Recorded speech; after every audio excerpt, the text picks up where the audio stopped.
He's here. Now, broadcasting from the underground command post, deep in the bowels of a hidden bunker, somewhere under the brick and steel of a nondescript building, we've once again made contact with our leader, Mark Levin. Well, if you ever liked a tweet by Donald Trump, or retweeted a tweet by Donald Trump, or maybe were mentioned by Donald Trump, the government is going to know about it, and they're going to monitor you based on the subpoena that came out of what they're asking for against Donald Trump. Yes, your government, once again, will be spying on you. Welcome to the Mark Levin Show. The great one is off tonight. It is me, Rich Zeoli, from Mark's hometown of Philadelphia, Talk Radio 1210 WPHT. Great to be with you. Mark will be back tomorrow. And I tell you, I'm always amazed. The other day it was a story about how air marshals are now monitoring every single American who flew into the capital region. Forget even if you went to the United States Capitol, whether you were near the Capitol, whether you were even in the District of Columbia on January 6, 2021, the high holy day of the left. If you flew into the D.C. region, air marshals are tracking you. You're in a database now, and they're going to bust your chops when you get to the airport, just to make your life miserable, just because we have allowed the weaponization of our government to grow and grow and grow under the guise of we went from fighting terrorists, we went from, we got attacked in 9/11, so we got to just completely shred the Fourth Amendment, let the government spy on us without warrants, general warrants, whatever they need to do, read our emails, listen to our phone calls, because we have to stop terrorists, to now you are the terrorist, you are a potential domestic violent extremist, and they got to know where you are and what you're saying and what you're doing. I mean, maybe you fly the Betsy Ross flag, like I do. Maybe you have a Don't Tread on Me flag, like I do. Maybe you have a MAGA hat, a red MAGA hat. You might be a domestic violent extremist. You might be just sitting around plotting the next January 6th. So they have to know what you're saying at all times. They have to know what you're thinking at all times. And if you ever interacted with the former president of the United States of America in any way, shape, or form, then they're going to know about that too, because they want to get access to all of those tweets. Now, the judge at the center of this case, as I know Mark has talked a lot about, is completely and utterly biased against Donald Trump. I want to remind all the phony civil libertarians on the left, because they don't love liberty in any way, shape, or form. And there's nobody on the left who's a civil libertarian left. You can't be. How can you? How can you watch the increasing authoritarian nature of the United States of America and still call yourself a lefty or identify as a Democrat or even a liberal at this point? How could you? So you're a fraud if you still maintain that you would vote Democrat and you give a damn about civil liberties. When you are charged by the government of the United States, when you are charged with a crime, the Bill of Rights is there to protect you from your government. And there's several amendments that are there for the purpose of making sure you have a fair trial, you have a jury trial, you don't have to say anything that would incriminate you. And the government has to disclose everything to you. The government has to make it clear what evidence they have against you. You don't have to prove you did anything at all. They have to prove your guilt. You don't have to say a word. You don't have to prove that you're innocent. They have to prove your guilt. That's how it works. And the framers of the Constitution were very adamant about protecting people from charges by the government. And one of the key ways we protect the rights of those accused of a crime is by having an impartial judge and jury.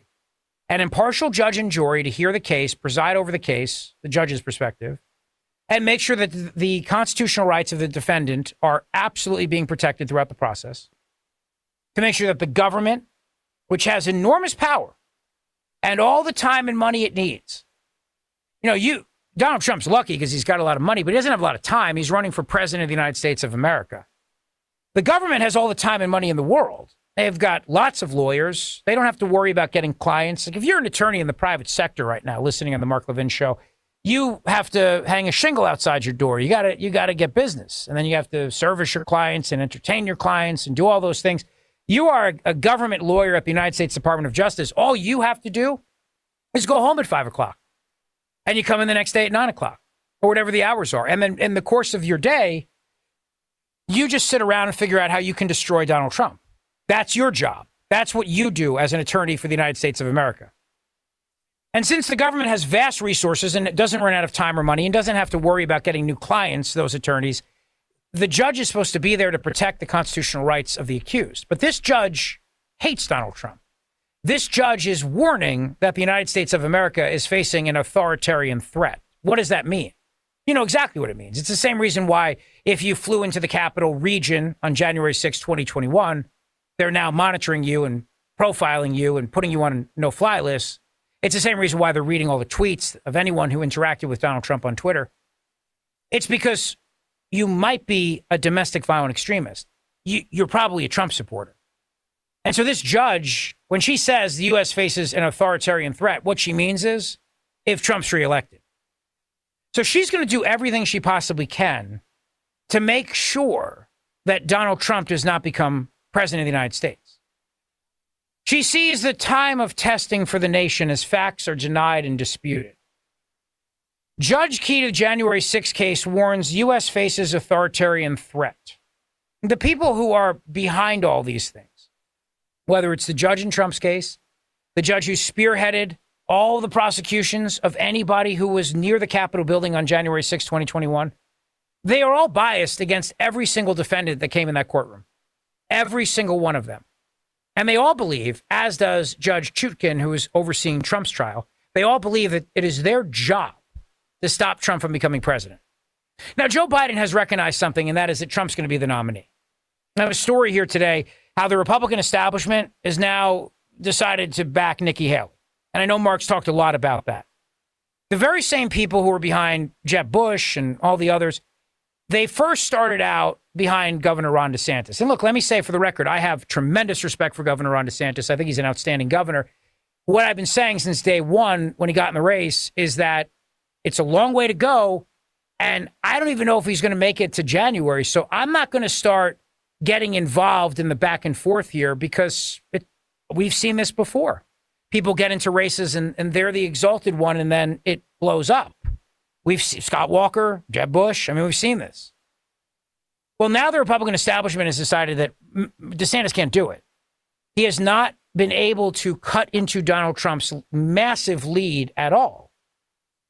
And it may not be anything to do with him. It may just be with the fact that people just really want Trump back and they want him as the nominee in spite of, or maybe because of the way the government is prosecuting him and persecuting him. Could be both. But if you can't cut into that lead and the Republican establishment does not want him, and you know that they don't want him, the deep state, the swamp, they don't want him.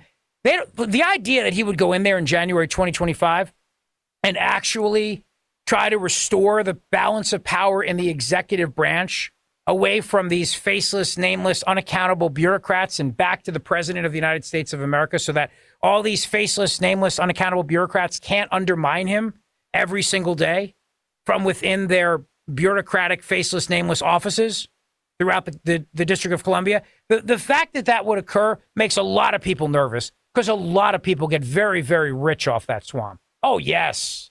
You know, the richest zip codes in America are all outside of Washington, D.C. Some fancy homes there. Lawyers and lobbyists and all kinds of people, they don't want to have that gravy train interrupted. And they know that Trump's going to go back and he's actually going to do something about the administrative state, the federal Leviathan, as Mark calls it, that exists to stop him. The very same people, whether it was Peter Strzok, Lisa Page, who worked with the Department of Justice and the FBI, saying we will stop him from becoming president. And then all throughout the presidency, trying to undermine him, trying to stop him with phony collusion narratives and investigation after investigation. Those people need to go. Bureaucrats who decide that they have the power to ban my gas stove without so much as a vote by Congress, they need to go. People like that need to go.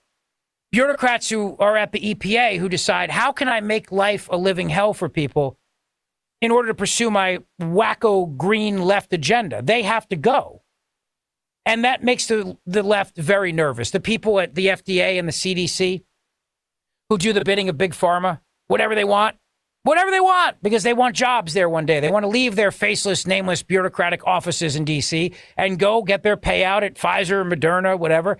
They do not want this gravy train that is the swamp interrupted in any way, shape, or form.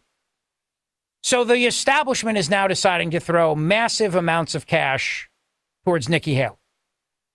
And it is such a cheap and phony exercise, and it infuriates me. I'll tell you one thing. After she came out and said that every person needs to register on social media and you can't have anonymous accounts, and they tried to equate that to a joking tweet that Trump put out in, I think, 2013, where he said something to the effect of all the losers and haters should have to have their names publicly known or something like that. Obviously a joke. He never tried to do anything like that as president. But when Nikki Haley came out and said that you won't be able to follow the role model of the founders and use anonymous names, pseudonyms, like Joe Biden did as vice president when he was making money for the Biden crime family, for example. She said that. I mean, as far as I'm concerned, how can anybody who considers himself to be a conservative support somebody who has a position like that? And I know she tried to walk it back, and it was days of walkbacks because it was so incredibly destructive. But the mindset of that we're not going to let you criticize your government anonymously, the very same government that is going after people for their political beliefs, that is monitoring, spying. I shouldn't say monitoring sounds like a minor word, but it's a big deal. It's what they do in tyrannical countries. They monitor their citizenry. They monitor their political speech. They make sure that they're always on the right side of things, their side of things.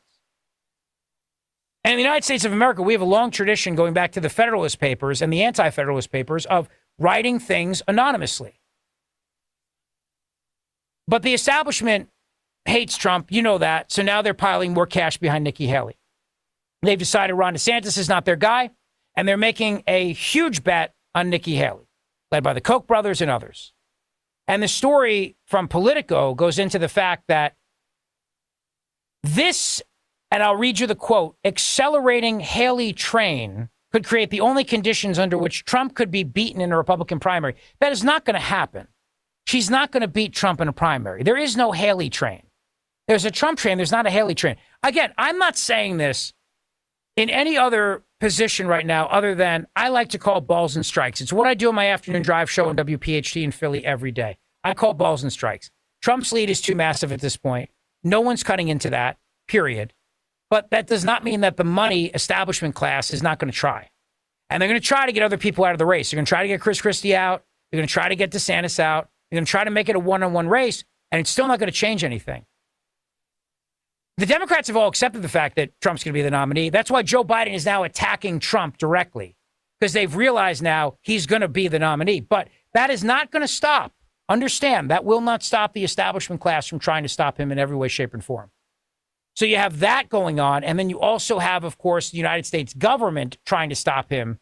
And you have states now with their insane idea that he can't be on the ballot under Section 3 of the 14th Amendment, which, as Mark has explained, does not count for presidents of the United States. It counts for senators and members of Congress and for the House and electors of president and the vice president, but not the president.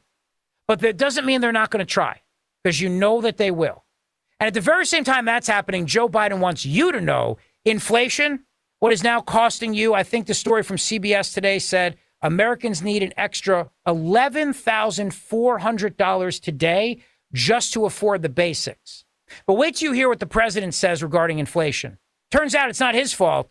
No, it's the fault of all those stores out there, those retailers who just won't lower prices for you. It's their fault. 877-381-3811. This is the Mark Levin Show. The great one is off tonight. It's me, Rich Zeoli from 1210 WPHT, Mark's hometown of Philadelphia. Coming right back. Mark Levin.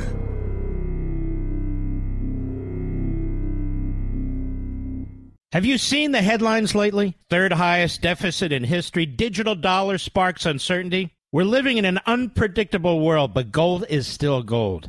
It's weathered many storms. My gold gives me peace of mind. It's tangible. And I'm a firm believer in owning gold. My favorite gold company? Augusta Precious Metals. Why? Let me tell you something. They're top of the top. If you have an IRA or a 401k and you want to diversify with physical gold, you can learn about the benefits of a gold IRA from Augusta Precious Metals. They're outstanding. Get a free guide to gold IRAs from Augusta Precious Metals today. Text Levin, L-E-V-I-N, to 68592. That's Levin to 68592. Again, Levin to 68592, or visit AugustaPreciousMetals.com. Text data and message rates may apply. Performance varies. Consult your financial professionals before making investment decisions and get risk disclosures at AugustaPreciousMetals.com. Yes, things are very expensive out there. But like the left always does, they blame greed. They don't blame government spending. They don't blame their own policies. They blame greed. It's what they do. That's all they know how to do because they hate capitalism and they want you to know that even though Joe Biden has been destructive to this economy and his spending has led to inflation and we're still spending more, we're about to do another big foreign aid package over a cool 100 billion. It's not that. That's not the reason why you're hurting out there. It's not the reason why Americans need, according to CBS News, an extra $11,400 today just to afford the basics. Just the basics. The typical American household right now must spend an additional $11,434 annually just to maintain the same standard of living they'd enjoyed in January of 2021. Now, I mean, you could argue that perhaps, just perhaps, this matters more to people than what happened on January 6th of 2021. You could make that argument. I, for one, would subscribe to that argument because I still believe it's the economy stupid. So I think the average person out there, as much as the left wants to keep screaming about democracy is going to die, even though we're not a democracy, but that's okay. Authoritarianism is rising. Donald Trump will destroy the world if he becomes president. And January 6, 2020, every day will be January 6th, the high holy day of the left. Every day will be another January 6th. As much as they try to go out there and say all those things, I think the average American thinks, well, I don't know about January 6th, but January 7th, I was doing a whole lot better. January 8th, 9th, 10th, 1st, 2nd. I mean, every day of the month, I was doing better than I am this coming January of 2024, because who knows how much worse it's going to be. But think about that. $11,434 annually just to maintain the same standard of living they'd enjoyed in January of 2021, Trump's last month in office, right before inflation soared to 40-year highs. Did you get an $11,434 raise this year? Did you? I hope you did. I really do. I hope you did. Because if you did, then you're going to be okay. You're going to be just fine. But I don't think you did. Most people didn't get an $11,434 raise. And that's just to cover the same standard of living that they had. That's not to go all extravagant and start getting those LED Wi-Fi lights that change color with an app. I'm not talking about even that. I'm talking about the basics. Just food. Just the things you need to live. And of course, as you read the article, you know, they blame it on everything besides Joe Biden's policies. Such figures underscore the financial squeeze many families continue to face, even as the rate of U.S. inflation recedes. Does it recede? Has it receded in your life as you go to the grocery store? Have you found that it recedes? Because I have not found that it recedes. In fact, if anything, I've found that it's getting more expensive every day at the grocery store. Every single day. But wait, there's more.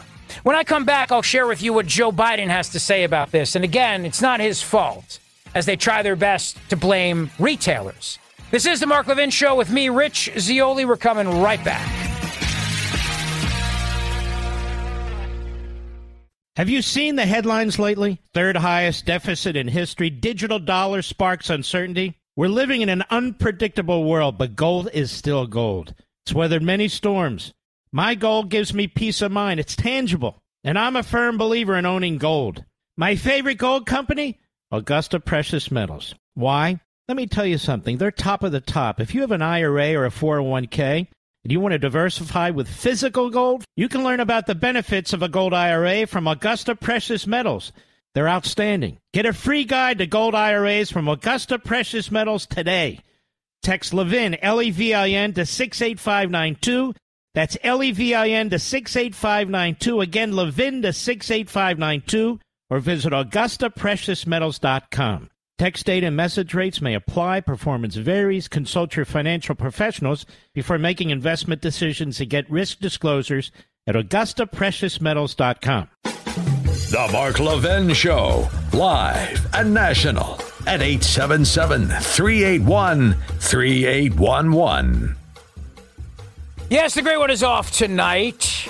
It is me, Rich Zeoli, from Mark's hometown of Philadelphia, Talk Radio 1210 WPHT, with you, and 877-381-3811 is our number.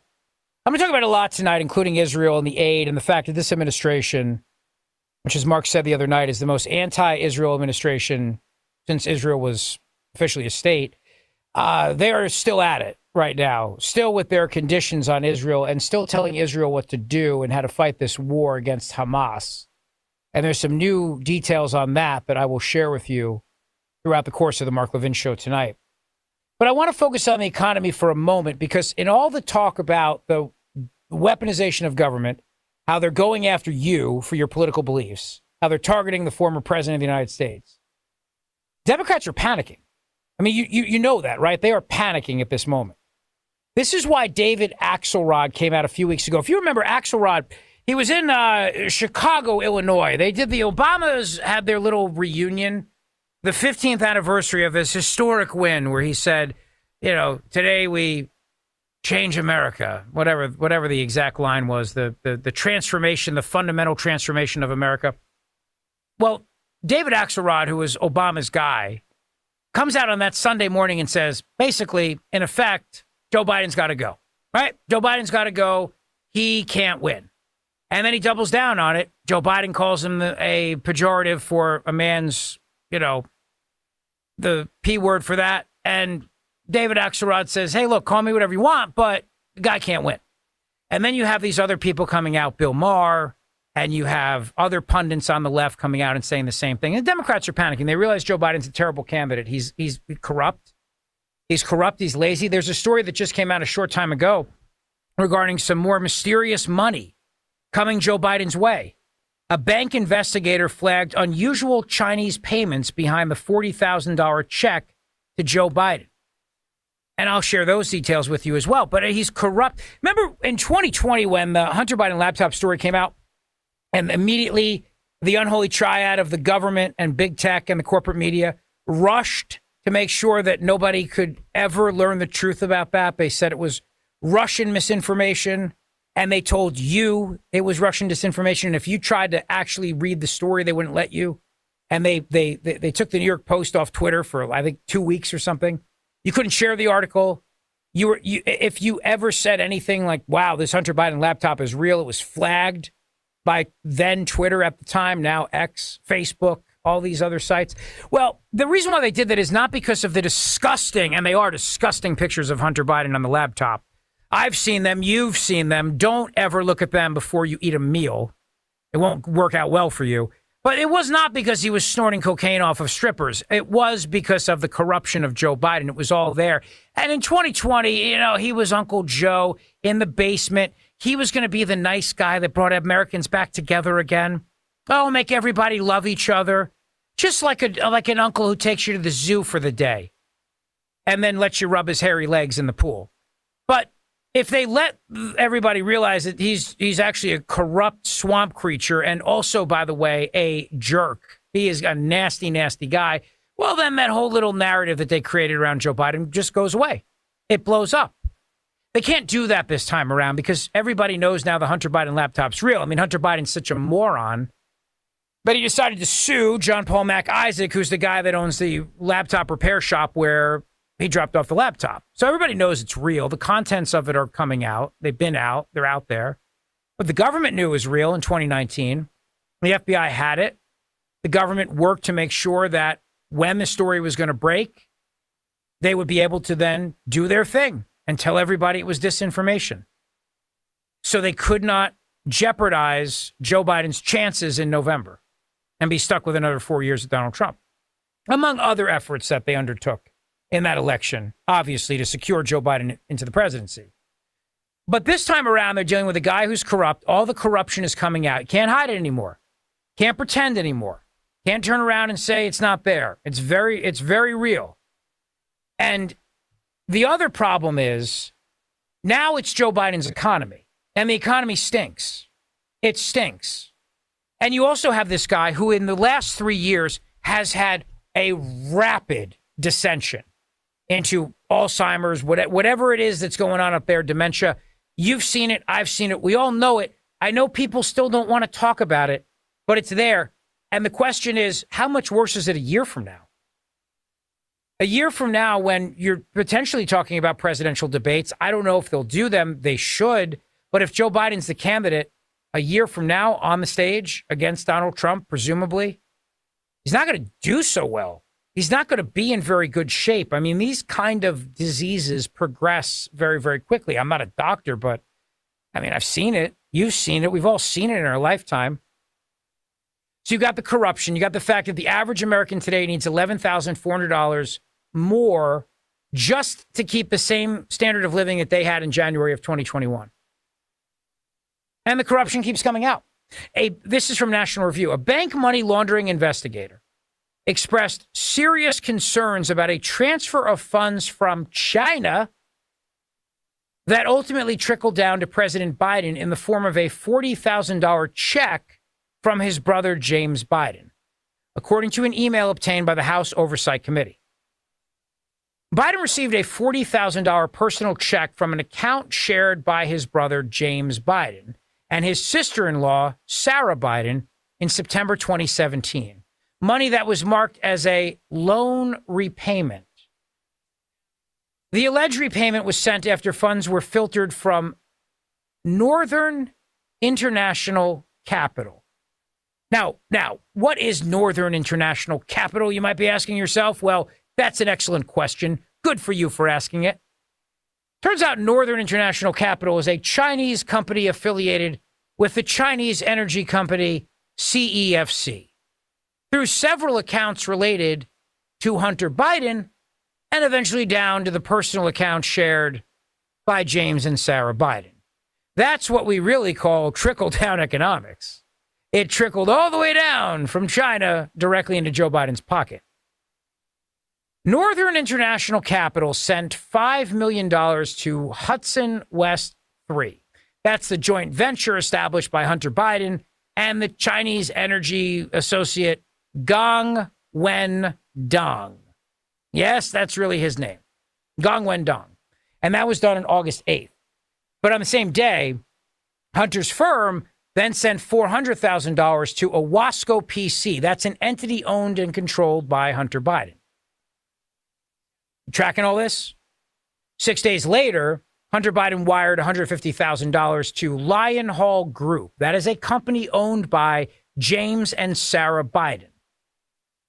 Sarah Biden then withdrew $50,000 in cash from Lion Hall Group on August 28th and then deposited the funds into her and her husband's personal checking account later that day. On September 3rd, 2017, Sarah Biden wrote a check to Joe Biden for $40,000. An unidentified bank investigator sent an email on June 26, 2018, to colleagues raising concerns about money from Hudson West 3 to Owasco PC.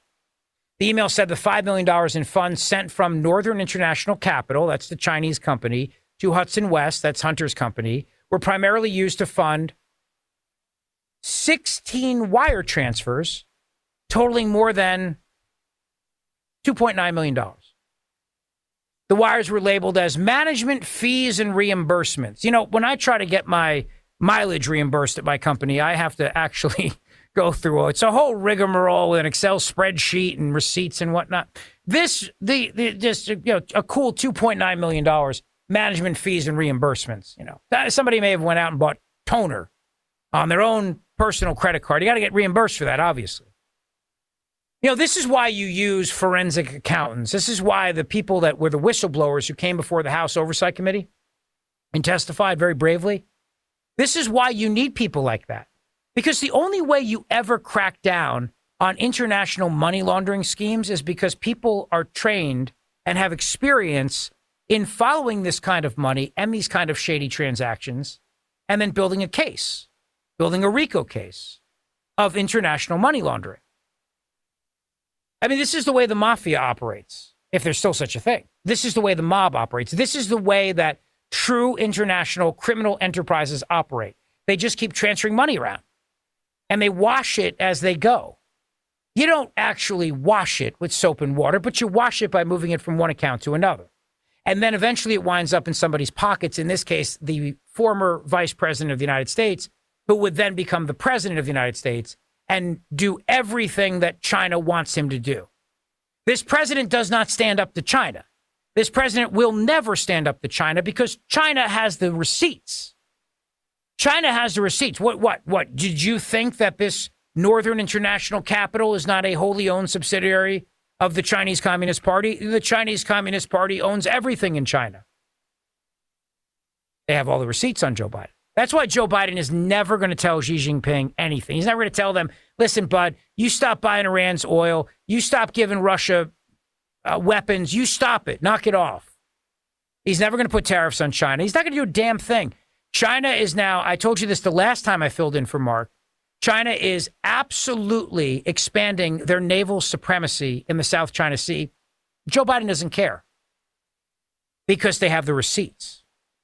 It's really extortion if you think about it. It's extortion of the President of the United States of America. This is what we were worried about in November of 2020. This is what we were worried about in October of 2020. We were worried about the fact that this president could be extorted by a hostile foreign adversary, like China, for example. And that's why when Donald Trump and Joe Biden were debating and he brought up the Hunter Biden laptop story and Joe Biden went on about how he's never taken any money, he's nothing to do with Hunter Biden and never did any of those things. You remember that. It was all a lie because they couldn't shatter the narrative of, oh, it's nice basement Uncle Joe here to heal America with his nice, aw shucks Joe Bidenisms. They couldn't risk the truth coming out that this guy is one corrupt SOB man who has milked this system and made millions and millions of dollars off of it. And as president, would never stand up to one of our greatest adversaries in the world, China. Would not pursue them to get to the truth of the pandemic, which you know and I know. And shockingly enough, Vanity Fair this week did a very big, extensive investigative story on how in 2019, the Deputy Secretary of Energy, Dan Briette, a terrific guy, by the way, warned Dr. Anthony Fauci's National Institute for Allergy and Infectious Diseases that China was playing fast and loose here in this Wuhan Institute of Virology lab with coronaviruses and that the Chinese military could exploit this. But we did nothing. We did nothing back then because Fauci and crew did not want to cut off the gain-of-function gravy train, obviously. And then as soon as Biden became president, we made sure to cover for China in every way we could. So we never demanded an investigation. We never got to the bottom of this. We don't know what else is in that lab. And we don't know if the Chinese military was actually intending for this to be a bioweapon or if this was, as I always say in my show in Philadelphia, somebody just eating an undercooked bat burger one day at the wet market. We won't ever definitively know because this administration will never, ever hold China accountable for anything. How can they? China has all the receipts. And when you have the receipts, you get to have extortion over people. And that's what this is. You bring up extortion again, I'll have your legs broken. One of my classic Animal House lines. We find it unusual, quote from the story, we find it unusual that approximately 58% of the funds were transferred to the law firm in a few months and the frequency of payments appear erratic. This is what the investigator wrote in the email. An investigator who, by the way, has extensive experience in going after international criminal money laundering schemes. The investigator said Hudson West, Hunter Biden's firm, does not currently have any investment projects at this time, which raise further concerns as millions in fees are being paid, but does not appear to have any services rendered by a Wasco PC. And the email also points to the news at the time that indicated China had been targeting children of politicians and purchasing political influence through sweetheart deals. There's more on this, a whole lot more on this. Biden's corruption combined with Biden's economy spells a defeat in November, which is why Democrats are panicking. This is the Mark Levin Show. Mark Levin.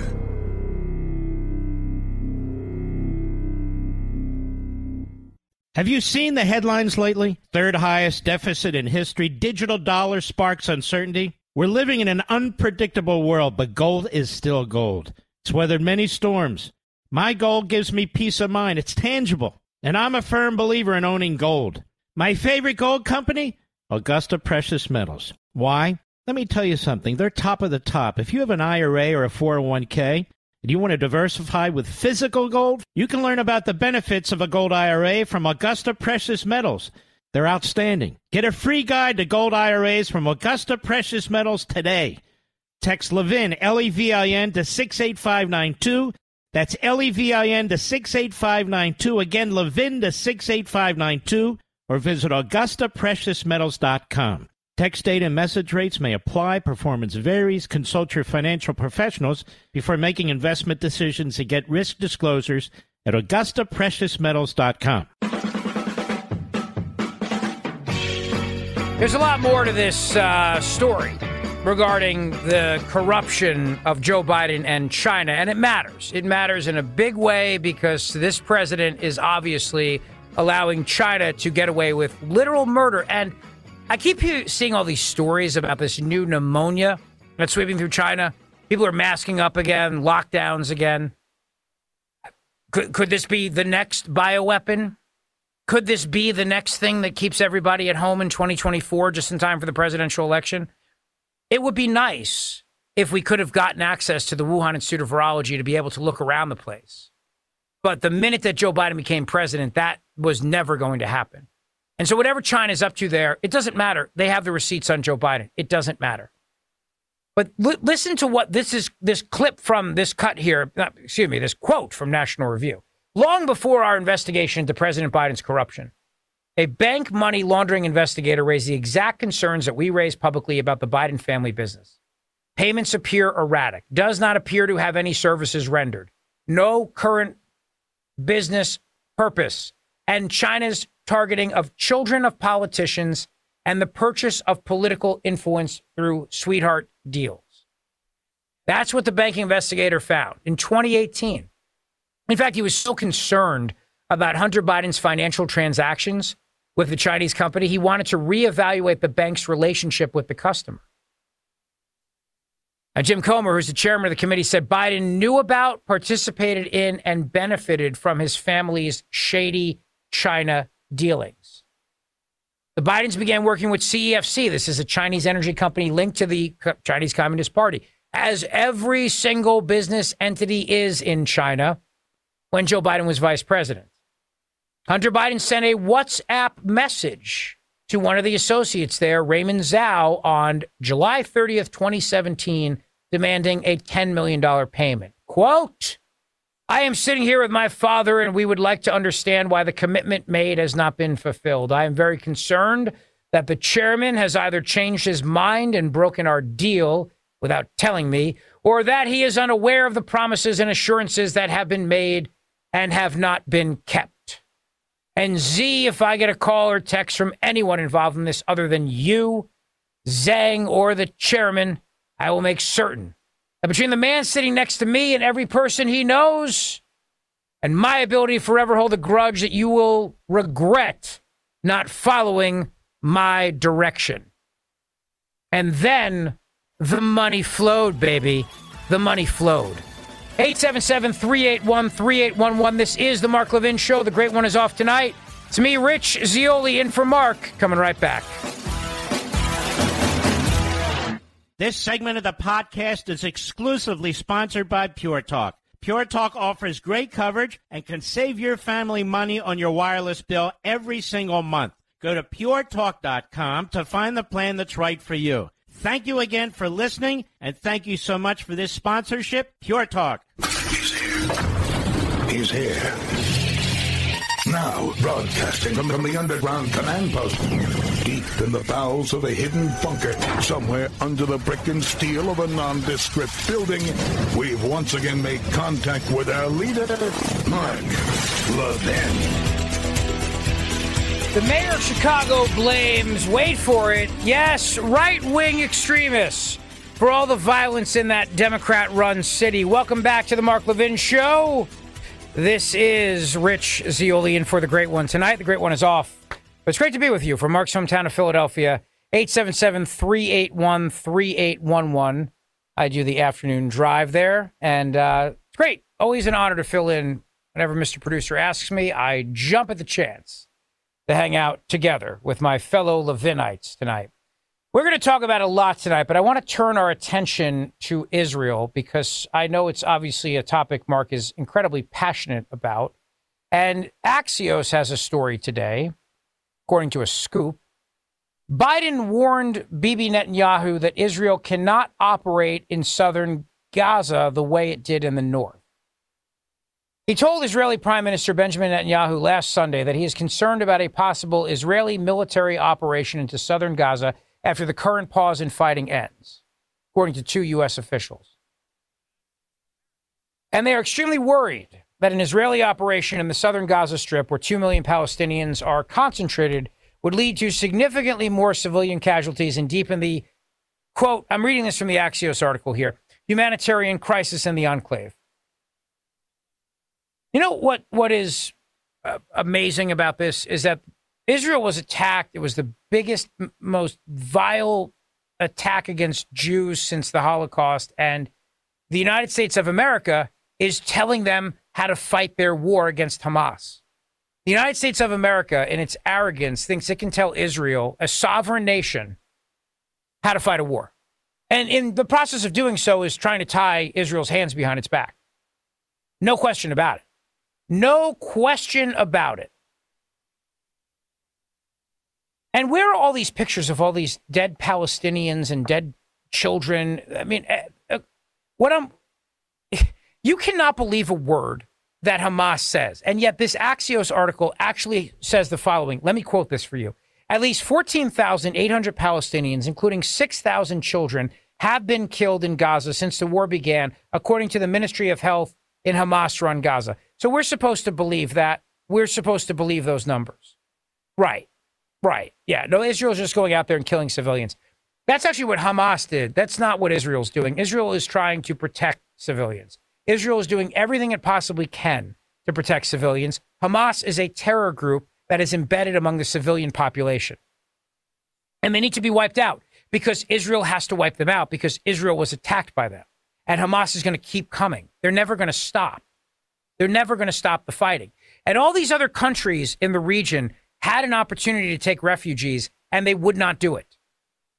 They would not do it. But these numbers, I have a hard time believing these numbers from the Ministry of Health. The same people that lied and said that a hospital was blown up when actually it was just nothing more than a rocket by a radical Islamic Hamas-loving terror group landed in the parking lot of a hospital. We were told that day that, 500 people died?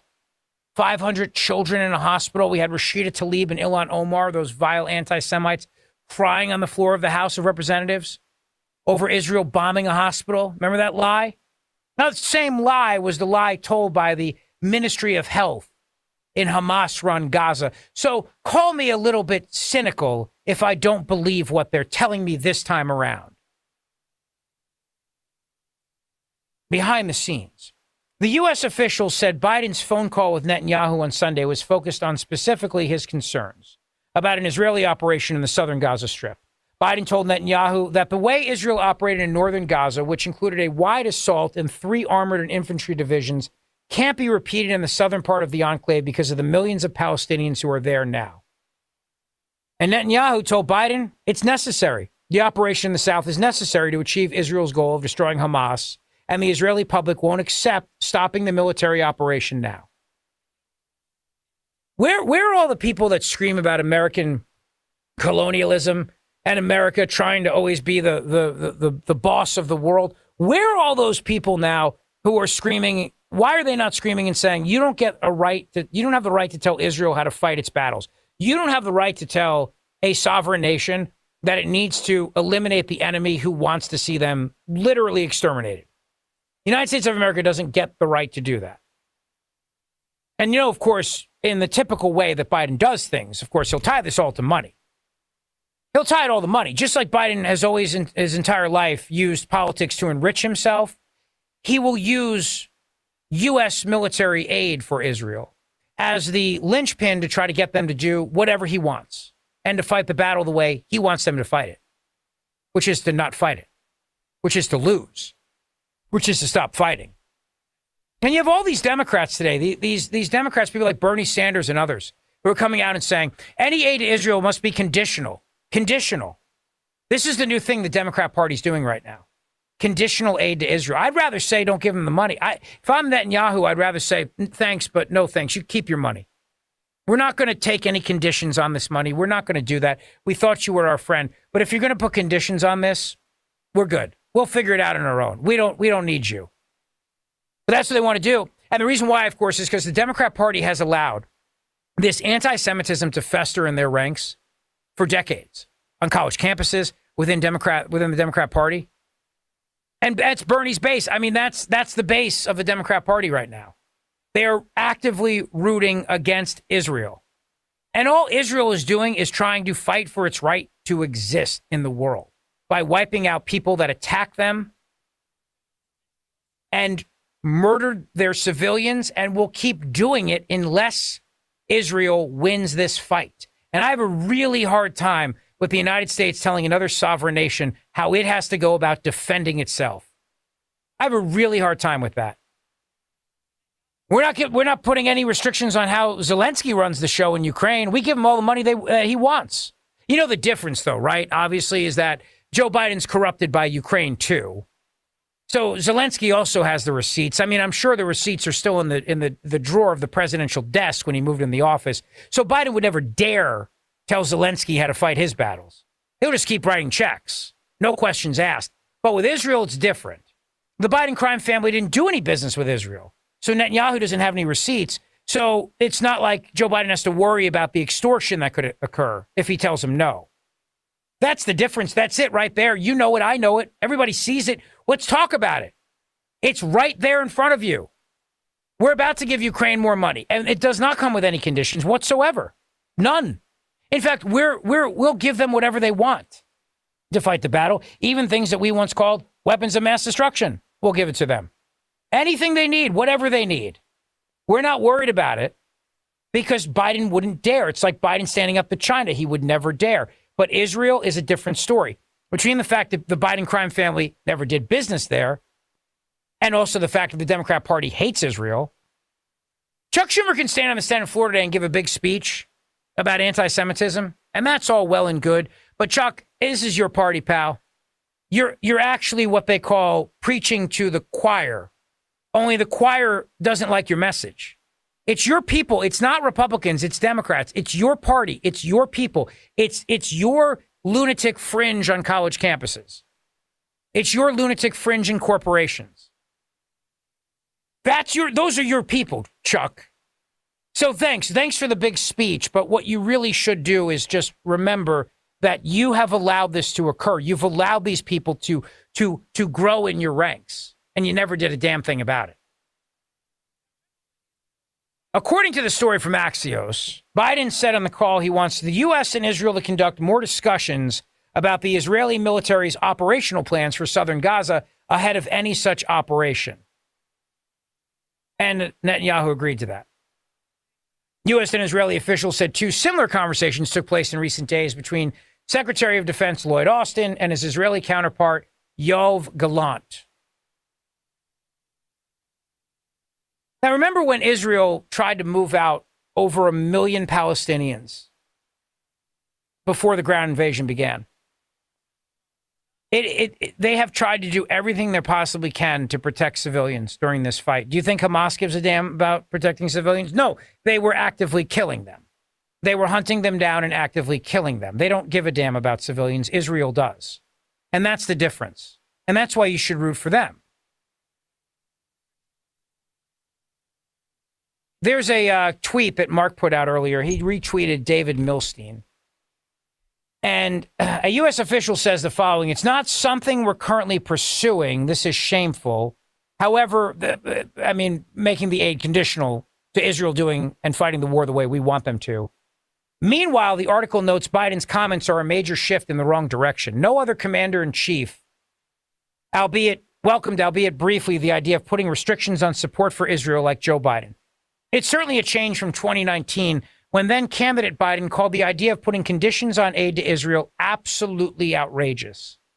And the anti-Israel wing of the Democrat Party is excited as per usual. It's a significant and welcome shift, said Matt Duss, executive vice president at the Center for International Policy and a former, wait for it, Bernie Sanders foreign policy advisor.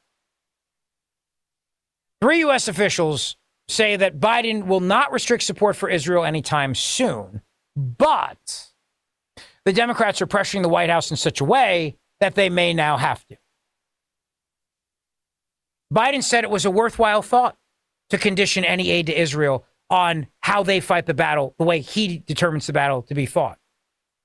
He suggested that conditioning future military aid to Israel was a worthwhile thought, but then days later, administration officials are shutting down any talk of that happening.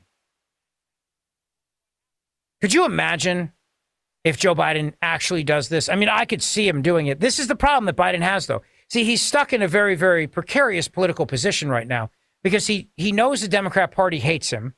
He knows the Democrat Party wants him gone.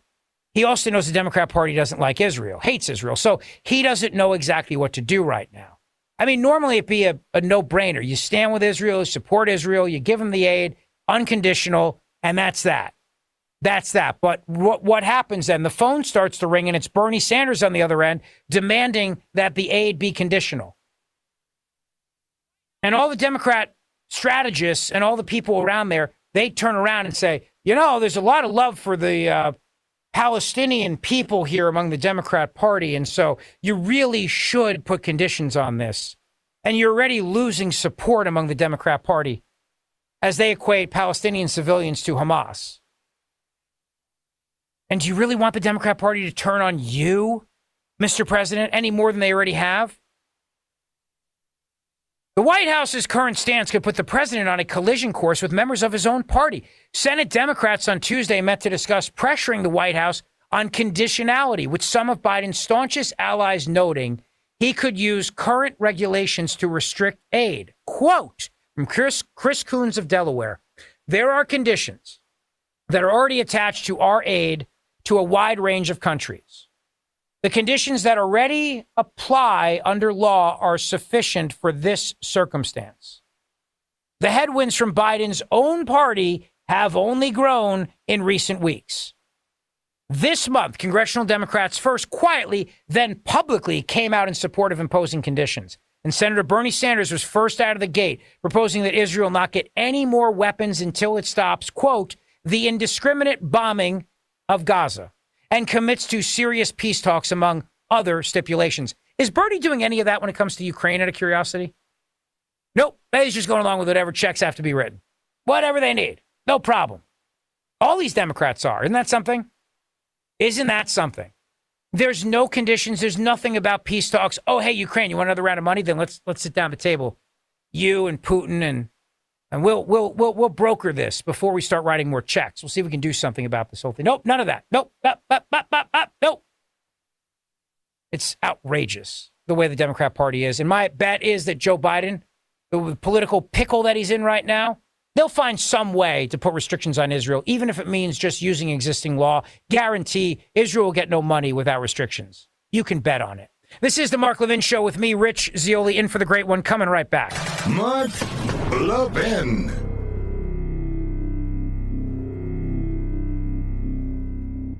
You want a deal? I got one for you. Free Moto G5G phone from Pure Talk. No gimmicks, no trade-in necessary. Just sign up for Pure Talk's unlimited talk, unlimited text, 15 gig data plan, just $35, and get the Moto G5G phone free. But here's the deal. You need to move fast because these phones will be gone by the end of the month. So if your current phone is on life support, upgrade for free with Pure Talk. Enjoy 2-day battery life, an exceptional quad pixel camera, and a whole lot more. Just go to puretalk.com/Levin, Levin, to get this exclusive offer and to select the plan that's right for your family. Remember, Pure Talk gives you America's most dependable 5G network at half the price. So make the switch today. Go to puretalk.com/Levin, that's /Levin, to claim your free Moto G5G phone with qualifying plan. Again, puretalk.com/Levin. Pure Talk, simply smarter wireless.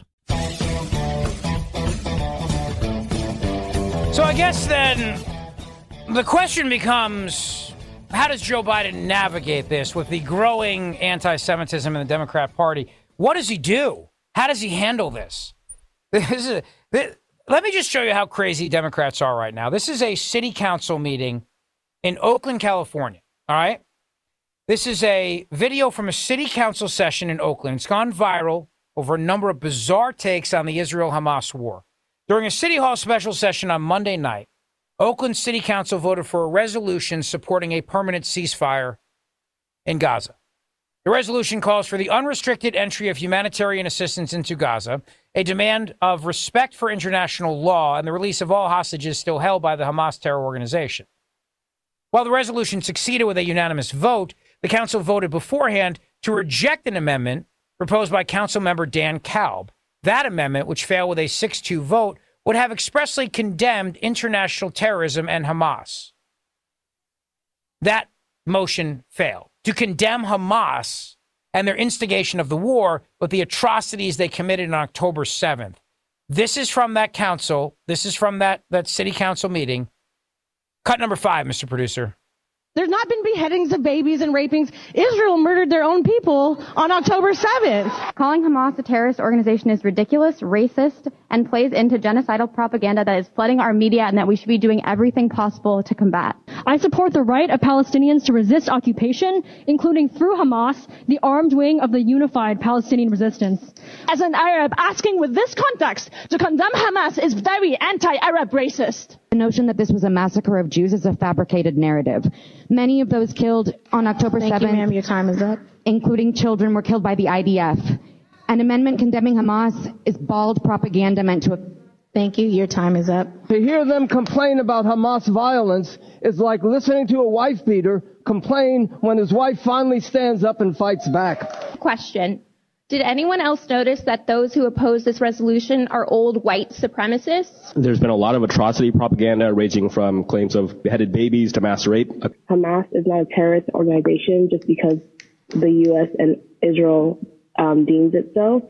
Hamas is a resistance organization that is fighting for the liberation of Palestinian people and their land. You hear that now? Hamas they're freedom fighters. Freedom fighters. This is the Democrat Party. Every single one of those people that spoke at that city council meeting, they're all lefty kooks. Every single one of them. This is the Democrat Party. So Chuck Schumer, spare us with the speeches, pal. Those speeches given by those people say everything. This is the Mark Levin Show. It's me, Rich, in for Mark. We're coming right back. You want a deal? I got one for you. Free Moto G5G phone from Pure Talk. No gimmicks, no trade-in necessary. Just sign up for Pure Talk's unlimited talk, unlimited text, 15 gig data plan, just $35, and get the Moto G5G phone free. But here's the deal. You need to move fast because these phones will be gone by the end of the month. So if your current phone is on life support, upgrade for free with Pure Talk. Enjoy 2-day battery life, an exceptional quad pixel camera, and a whole lot more. Just go to puretalk.com/Levin, Levin, to get this exclusive offer and to select the plan that's right for your family. Remember, Pure Talk gives you America's most dependable 5G network at half the price. So make the switch today. Go to puretalk.com/Levin, that's /Levin, to claim your free Moto G5G phone with qualifying plan. Again, puretalk.com/Levin. Pure Talk, simply smarter wireless. Mark Levin, the cure for the common liberal. Talk to Mark now at 877-381-3811. As all of this is being played out, and welcome back to the Mark Levin Show. It is me, Rich Zeoli, in for the great one. He'll be back tomorrow night, which is good, obviously. As all this is happening, and you hear all those people who are calling Hamas freedom fighters and everything else, and you have the Democrats, people like Bernie Sanders and others, who are out there, you also have the Queers for Palestine movement going on. No, this is a real thing. And the Jerusalem Post has a piece about this. Queers for Palestine shows just how stupid our society is. In a recent interview with Unheard, prominent ex-Muslim author and activist Ayaan Hirsi Ali slams the Queers for Palestine movement. It was an exclusive interview with Unheard, and this story came from the Jerusalem Post. And she's a columnist, and she slammed the pro-Palestinian sub-movement known as Queers for Palestine. They spoke on a wide range of subjects, including topics such as the Israel-Hamas war, pro-Palestinian protesters, anti-Semitism, liberalism, immigration, etc. The latter portion of the interview was opened up to a question and answer segment involving live audience in attendance. So one of the audience members asked what she made of pro-Palestinian protesters using slogans such as Queers for Palestine. And that's actually a thing. That's actually a real thing that really happened on nutty college campuses in America. Now, the answer here is spot on. It would be funny, you know, it's just material for comedy if it wasn't so stupid. And she then went on to highlight the lack of acceptance for LGBTQ plus people in fundamental Islamic societies. The Islamic Republic of Iran is in place. Hamas was actually governing Gaza, and what were they doing to homosexuals? She asked. They throw them from tall buildings, she said. Families, if you're a Muslim family and within your family there's someone who's suspected of being gay, it's the obligation of the family to commit honor killing. So it doesn't even go as far as the government and tribunals and trials, but when that happens, it's done quite publicly, and it's done in the most gruesome fashion. So Queers for Palestine, I think, is just another manifestation of how our society has just become really, really stupid. Yeah, no, I mean, this is what I mean about how the disconnect between what goes on in nutty college campuses, which is really every college campus in America right now.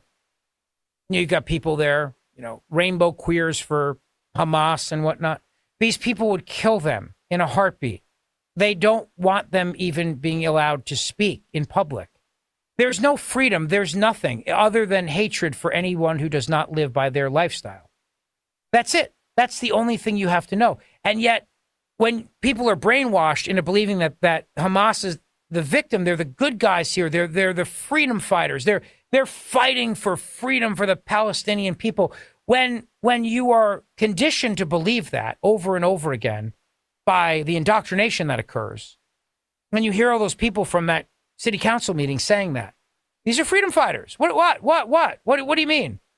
To condemn Hamas is to condemn freedom fighters. You hear that and it makes your head spin, right? Except it shouldn't make your head spin. And the reason why is because this is exactly who they are. This is exactly who the left is. The left, they have to find a victim always. They have to find some group that they feel is being oppressed. And then when that happens, that's it. They just simply go in that direction and nobody can challenge them on this. Nobody. Harvard University is now under investigation by the Department of Education over anti-Semitism on campus. I saw this from the Post-Millennial. It's just one of many schools, K through 12 and post-secondary alike, being investigated by the Department of Education over their handling of anti-Jewish hate. The Office of Civil Rights within the Department of Education is opening a probe into Harvard University over claims that officials at the Ivy League institution failed to properly address allegations of anti-Semitism on campus. Harvard is just one of many schools, K through 12 and post-secondary alike, being investigated by their handling of discrimination in the weeks since Hamas launched a terror attack against Israel on October 7th. Here's the letter that was sent by Chief Attorney for the Office of Civil Rights at the Department of Education that was sent over to Fox News.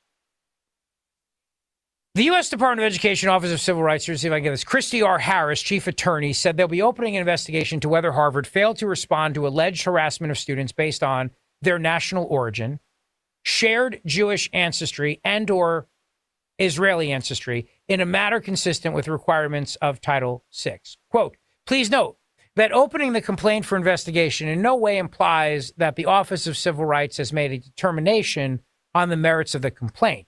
During the investigation, the Office of Civil Rights is a neutral fact finder, collecting and analyzing relevant evidence from you, the university, and other sources as appropriate. Our goal is the prompt resolution of the complaint, noting that the complaint can be resolved before the conclusion of the investigation or through mediation with the university. I'll tell you what's going to happen with this. Absolutely freaking nothing, because this is Biden's Department of Education. You think they're actually going to do a real investigation into anti-Semitism on college campuses or in K through 12 schools? Absolutely not. Of course not. First of all, these are all their people. These are all their same people who are in those universities, and it's a revolving door between government and the Ivy League. It's a revolving, I should say, government, but in particular when the Democrats are in charge. And the other thing too is that there's too much money involved with Harvard for them to actually be guilty of covering up the anti-Semitism that's going on those campuses. There's too much money involved. There's too many rich donors. There's too many rich donors who also write checks to the Democrat Party. They don't want to see Harvard get called out. So nothing's going to actually occur in this whole thing. Nothing. The other point, too, that I think is very much important to note regarding what's happening on college campuses right now is that you have a lot of people on these campuses who consider themselves to be feminists. They're feminists, right? Except when a man is playing on a women's sports team, then that's forget. I mean, that's fine. If a man identifies as a woman and plays on a women's sports team in college and then beats the women, beats the girls at swimming or whatever, that's okay. But otherwise, these are people on college campuses who stand for the rights of women. Even biological men who then beat them at their own game. As long as those biological men say that they identify as a woman, then the same feminists will then cheer them on, It's like that little boy, what a shameful thing that happened to him. Deadspin did this story of this little kid, the Kansas City Chiefs game, and he had his face painted half red, half black for the Chiefs colors, and he had a Native American headdress on. And the Deadspin writer only showed the picture of the little boy's half of his face, which showed it black, and he then proceeded to shame this little boy who's there for Monday Night Football with his family, probably having the time of his life. Right? Gets dressed up, Chiefs jersey, headdress on. He's got the face painted. He's all excited. And then the next day, this woke writer for Deadspin shames this kid and maligns him as a racist in front of the entire country. Oh, thank God nobody actually reads Deadspin, but because conservatives actually criticized what they did about this kid, people heard about it. But this vile reporter goes after this child, a minor, by the way, and puts his picture on social media and then demands the NFL do something. And he brandishes this kid as a racist and says that the fact that a young kid like this feels confident wearing blackface is a sign of how America has accepted the racism of Donald Trump and how that racism has become the norm, that now kids are walking around feeling entitled to wear blackface, like it's a minstrel show from the vaudeville era. Except the kid had the other half of his face painted red. They just didn't show that in the Deadspin article because it would have taken away from the narrative. Oh, and also the kid's Native American. In fact, his uncle, or maybe it's his grandpa, serves on the council for the local Native American group that's there. Whatever the I don't know if tribe is the right word, he serves on the council of that. So the kid's Native American, so he's wearing was something which is a cultural artifact of his people, and he has his face painted, and he's having a great time. And he gets maligned as a racist and gets maligned as being also anti-Native American. It's shocking. And the mom comes out and says, you know what, the kid, he's Native American. Give it a freaking break already. Give it a rest. Well, this is what the left does.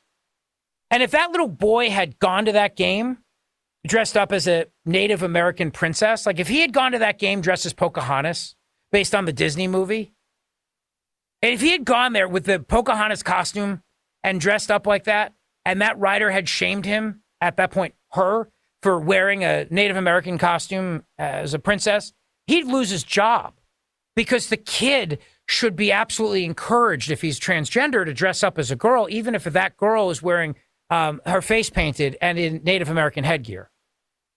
See, the left is insane. They're insane with their standards and their hypocrisy on all these things. Kid wears a Native American headdress, he's a racist. Kid shows up at a game, he's a boy, dressed as a girl, you criticize that, and you're a vile, intolerant bigot. Kid's Native American, he wears a cultural artifact of his people, he has his face painted half red, half black.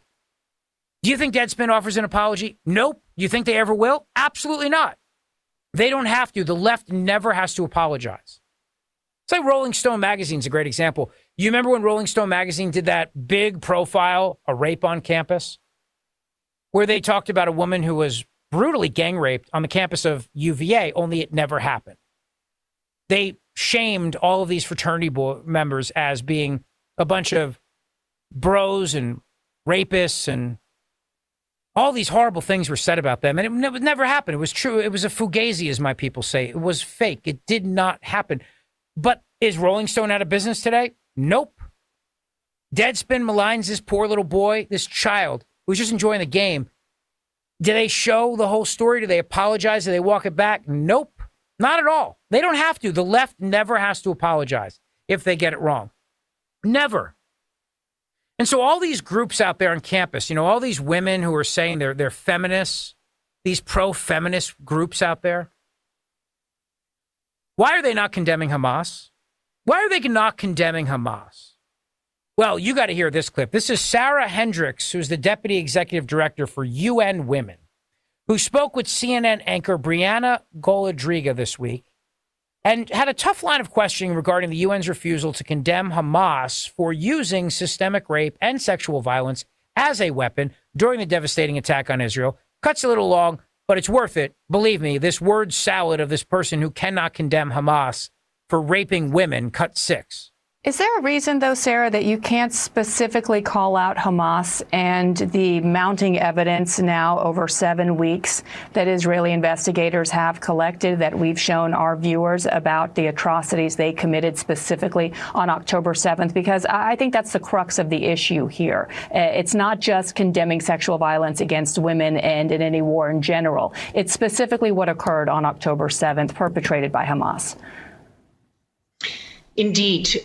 UN Women always supports impartial, independent investigations into any serious allegations of gender-based or sexual violence. And within the UN family, these investigations are led by the Office of the High Commissioner of Human Rights.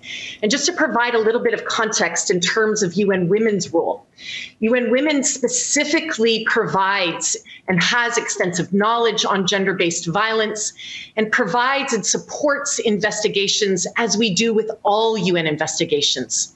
And so consequently, in this context and within the UN system, it is the Independent International Commission of Inquiry, which for us has the mandate to investigate all alleged violations. It is absolutely important for the rights, for the needs, for the protection, for the dignity, for the survivors of violence to be supported throughout a process. Let's stop it right there for a second, Rich, if we could. This isn't, think of this word salad now. She asked her, will you condemn Hamas?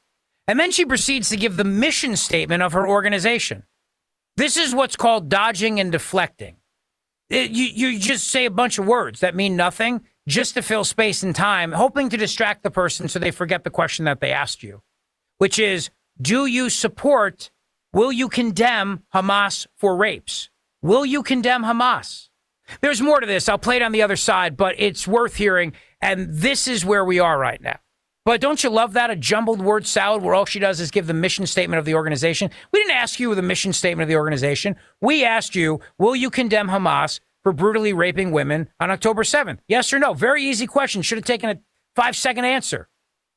The Mark Levin Show. We're coming right back. Mark Levin.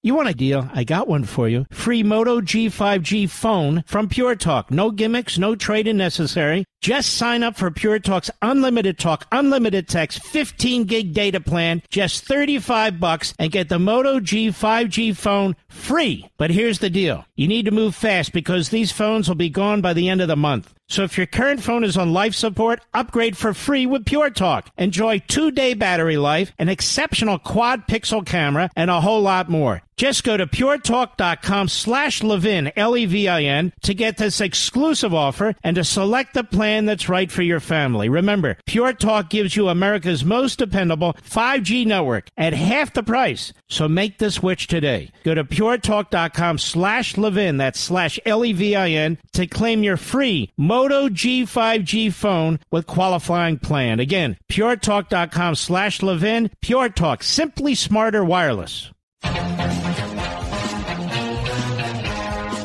So let's continue, shall we, with that nutbag from the United Nations. So again, the question from Brianna Goldriga from CNN was very, very simple. It was, will you condemn the atrocious rapes by Hamas on October 7th?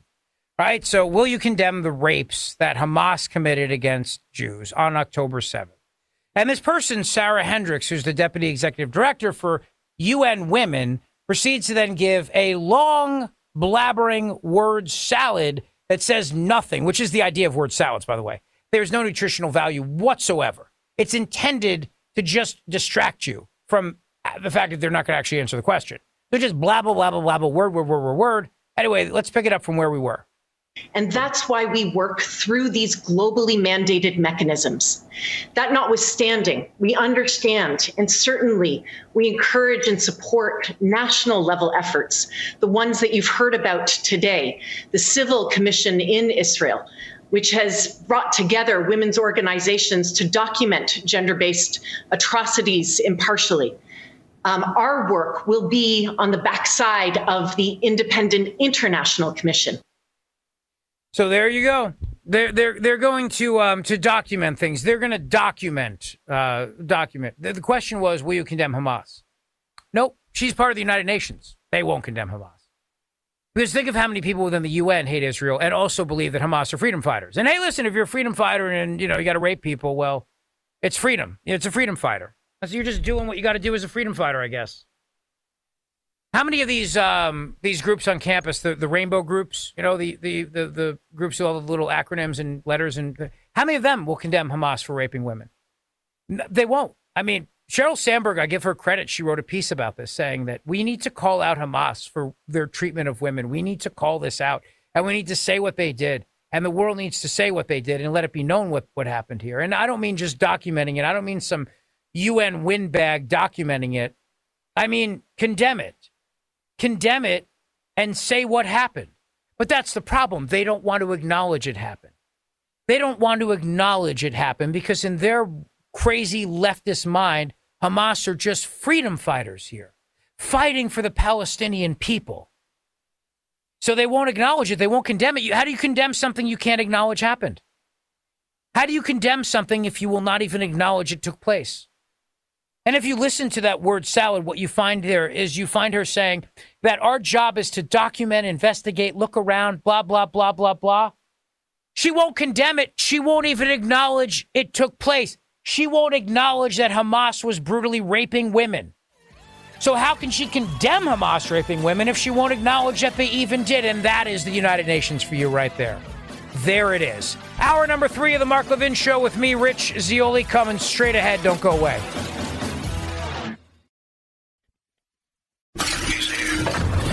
He's here.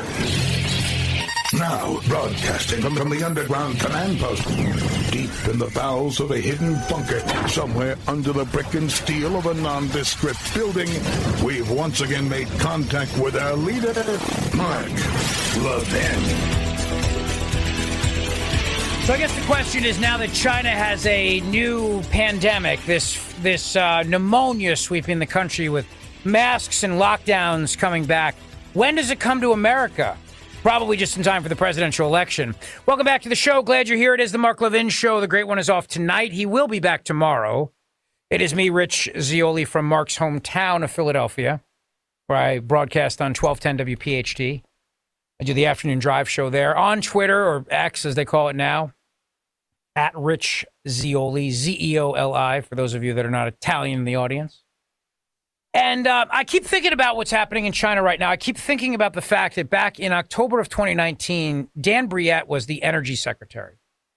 And he was on my show a bunch of times because Philadelphia, obviously, Pennsylvania, is a huge energy state. And unlike the previous administration, President Trump actually cared about making America energy independent and secure. Unlike this administration, President Trump actually realized the potential and didn't try to destroy America's energy independence. He tried to increase it.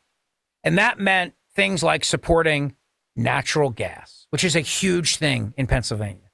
And the idea of a liquid natural gas transfer station where we could sell our natural gas across the world. Instead, Vladimir Putin is selling his natural gas to France and I think Belgium and certainly Spain.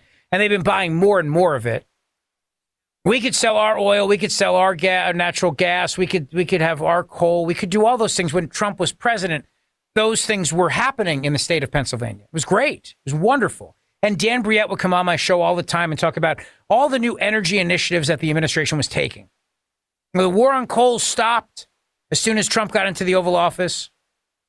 Remember before that, you had Hillary Clinton going out there and going, she would talk to coal miners. You know, she'd go to places in Pennsylvania and others, these towns that were watching this war on coal and then being destroyed systemically by the Democrat Party and their green agenda. And she'd go there and she'd talk about the transformation of their jobs to laying broadband cable. And she'd sit there and she'd say, I know, Bo, I know it's hard, but we're going to make sure that you land on your feet doing broadband cable. And she put it on that phony accent. She'd be speaking to people in West Virginia, just belittling them, humiliating them, you know. All that stopped when Trump became president. It was great. It was wonderful. And Dan Briette would come on the show and say, Mr. Secretary, you know, his deputy energy secretary, Mr. Secretary, talk about the latest energy initiatives. Well, it turns out in 2019, the Department of Energy released a report to Fauci's National Institute for Allergy and Infectious Diseases. And in that report, they said that in the Wuhan Institute of Virology, the WIV, at that lab, China was tinkering with these coronaviruses and that the Chinese military was involved. And this should have been a huge warning flag to the United States. This cable should have been something that was handled immediately. Instead, what did Fauci's group do? They buried it. Why? Because they were the ones paying for it. That's why. They were the ones paying for the gain-of-function research. Prior to coronavirus research, where they were creating new strains of coronavirus to be deadlier, and obviously, and I still believe, there's a very strong likelihood COVID-19 was, in fact, a bioweapon created by the Chinese government. And do I think that maybe they had a motivation in unleashing it before the 2020 presidential election? Damn right I do. Think about it. Trump was going after China and actually holding China accountable. He was imposing tariffs on China. He was pushing China to stop their currency manipulation, stop the intellectual property theft, and cut the crap when it came to their encroachment on the South China Sea. And Joe Biden worked for them. So who'd you rather have in the White House, huh? A guy who's busting your chops or a guy who works for you? Easy answer, in my opinion. I mean, on the one hand, you got a guy who's actually holding you accountable and cracking down and not letting you take over the entire world. On the other hand, you have a guy who's on your payroll. Literally, Joe Biden is on China's payroll. Who are you going to pick? I know, tough choice right there, right? So now, the virus is unleashed in the fall of 2019 during the World Military Games. China doesn't care if they lose a couple million people. They have a population issue. Like all communist regimes, they can't feed their people because communism doesn't work. So if they lose a couple people here and there, millions, it doesn't matter.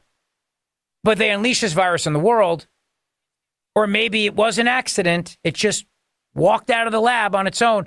Either way, do I think there's a motivation behind trying to use this as a way to bring the United States down to its knees to then hurt Donald Trump's reelection? You're damn right I do. 100%. Absolutely. And think of what it did. It achieved that goal. We wound up buying more things from China. We were economically harmed because all of these Democrats around the country just couldn't help themselves but jump up and down and scream about lockdowns and kids can't be in school and you can't go to these businesses, but you can go to these businesses and you can only have 10 people in a restaurant, but not 12. And so we took enormous economic harm. Our children had enormous learning disadvantages where they are still set back for years in reading and math. I had to fight for my own daughter who she has an educational thing that she's a little behind in. So we had to get her a mask exemption. And the fight that my family had to go through just to get her a mask exemption in the state of New Jersey was infuriating. Well, there's a new study that came out in the United Kingdom, and the stringent lockdown measures implemented worldwide during the COVID-19 pandemic have been found to significantly affect the working memory and cognitive function of older individuals. Maybe this is Joe Biden's problem. Maybe he was just locked down too much, spent too much time in his basement during COVID. And there's a concern now about elevated risks of dementia, according to this comprehensive UK study. Researchers in the UK delved into neuropsychology data from over 3,100 individuals aged 50 and above. This is from Zero Hedge, examining cognitive health trends before and after the first 2 years of the pandemic. The findings drawn from the PROTECT study, it's a longitudinal aging initiative conducted online by the University of Exeter and King's College London in collaboration with the National Health Service, revealed striking impacts on the cognitive abilities of the participants. They looked at 1,700 women and over 1,400 men. The average age was 67 and a half years old. And the study, which spanned from March of 2019 to February 2022, encompassed the tumultuous period that you and I know as full societal lockdowns, something that these people in particular had never experienced before. You're 67 and a half years old or 70 years old, older than that, 75. You never experienced lockdowns before. You weren't locked down. I mean, unless you survived, unless you were old enough to survive, it's like the smallpox lockdowns of the turn of the century, chances are you never experienced anything like this. And what did they find? They found very negative things: substantial decline in executive function, a marked decline in working memory, significant worsening of executive function and working memory was observed in the first year of the pandemic across the whole cohort, and the cognitive decline. And remember, Joe Biden did spend that entire year campaigning in his basement. The fact that amid lockdowns, people were exercising less, they were consuming more alcohol. These factors contributed to more people experiencing loneliness and depression. Oh, sure. And they couldn't see their loved ones. For some of them, they had to say goodbye to the person that they were married with for 50 years by standing outside and watching it on a computer, because they couldn't go to the hospital and say goodbye to the person that they just spent their life with. I mean, horrific things were done, horrific things to people. And of course, don't forget what was done to the nursing homes and people of that age in nursing homes, including veterans nursing homes, where they were purposely just left to die by this insane public policy where they took no precautions whatsoever with the most vulnerable population. A 2020 Lancet Commission highlighted that lifestyle and mental health factors are major contributors to cognitive health, and risk factors can be controlled, contributing to 40% of dementia cases.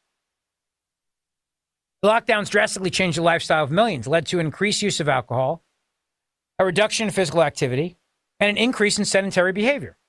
Well, sure. I mean, during that time, you probably binge watched a lot, drank a lot, ate bad food, and hoped it would end.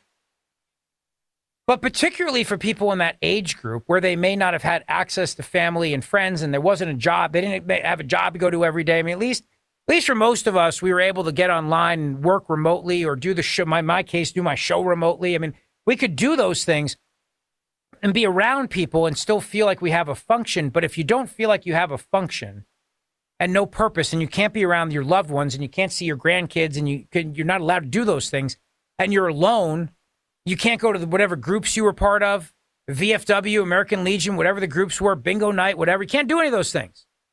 You're on your own. You're by yourself. And what happens? The brain begins to further degrade. And you can't go to gyms. You were not allowed to go to gyms. Exercises, that was not allowed. You could buy fast food and booze and cigarettes, obviously, but you couldn't go to a gym. Couldn't work out. That was too risky. Heck, in some cases, you couldn't even take a walk on the beach. Public parks were closed. You remember all this? I mean, we try to forget because it was so terrible. But the reason why I bring it up again is don't discount the fact that it seems like these pandemics in China, well, first of all, they always seem to come from China, number one. And nothing would surprise me in any way, shape, or form if we are dealing with something like this next year. And you watch what's happening in China right now, and you're turning around and going, they're masking up. How bad is this thing? And this is about the same time that it happened in 2019. According to The Sun, they say China orders mystery pneumonia outbreak cover-up as officials are told to downplay illness and ban the word COVID. The new wave of pneumonia has swept through China and forced the country to bring back face masks and social distancing. I would love to know if this was something that they made in the WIV, the Wuhan Institute of Virology. I'd love to know. You'd love to know. And wouldn't you love to know if the Chinese military was involved in any of this? But again, we will never get answers on this. There will not be a travel ban from China because Joe Biden works for them. He's the guy. He's their guy. He's on the payroll. He's on the books. I shared that story with you in I think it was the first hour of the Mark Levin show. Show's flying by. All this money that ended up in Joe Biden's pocket as a repayment by his brother James, this loan repayment, all started in China. It originated in China, and then it was washed and laundered through various different ways until it eventually ended up in the pockets of Joe Biden. They have the receipts. Joe Biden will never, ever, ever stand up to China, period. And if this is turning out to be another pandemic, if this is something China created, we'll never get the truth with this president. Never. And I'll tell you one thing. If it will benefit keeping the guy on payroll in office, do I think China's motivated to try something again? Oh, absolutely. 877-381-3811. This is the Mark Levin Show. And it's me, Rich Zeoli, in for the great one, coming right back. Mark Levin.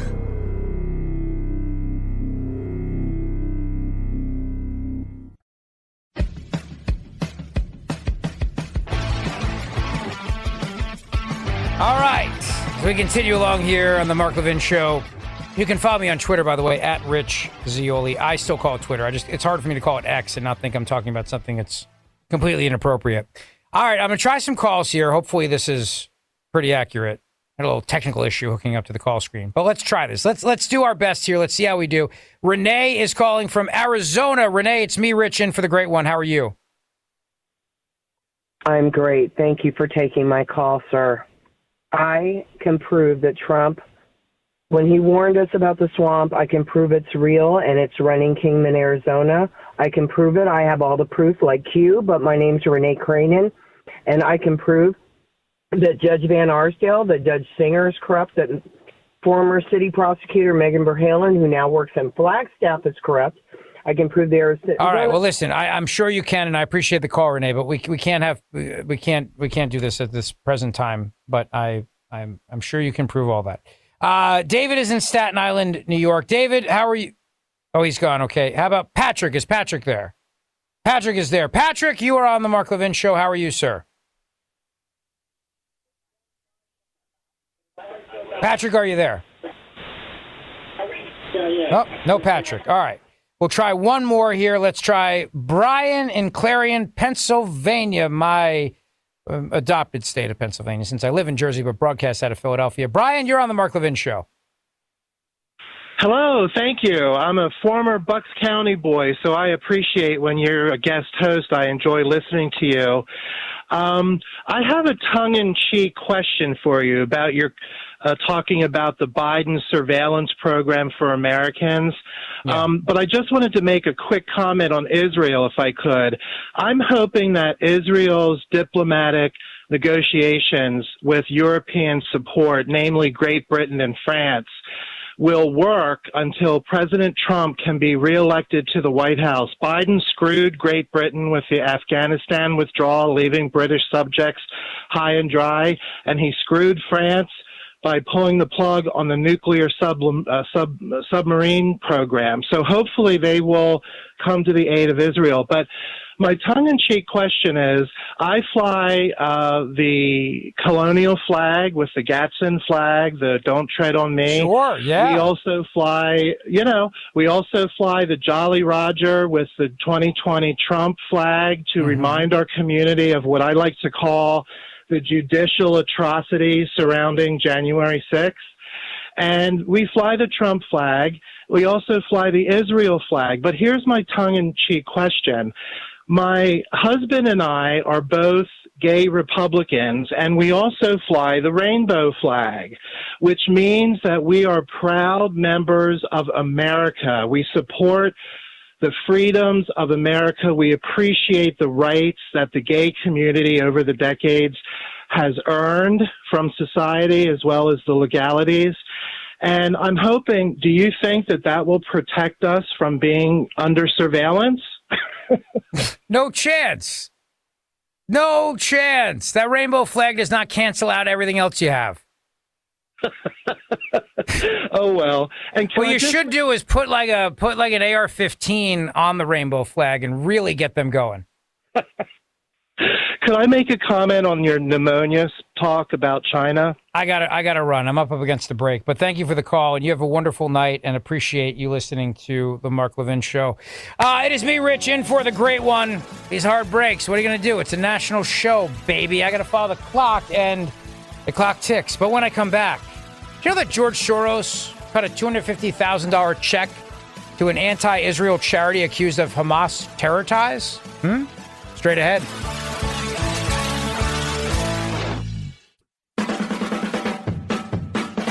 More logic than allowed by law. The Mark Levin Show. Call now at 877-381-3811. You know, George Soros is a vile human being. He really is. Vile human being. One of the absolute worst of the worst. Welcome back to the Mark Levin Show. It is me, Rich Zeoli, in for the great one. He will be back with you tomorrow night, so do not worry. George Soros, who, of course, gave the Nazis a hand. What are you going to do? George Soros is now giving money to an anti-Israel group that has been accused of funding Hamas and other Palestinian terror factions. And that group received a boost from George Soros before helping to lead protests across the United States against the Jewish state.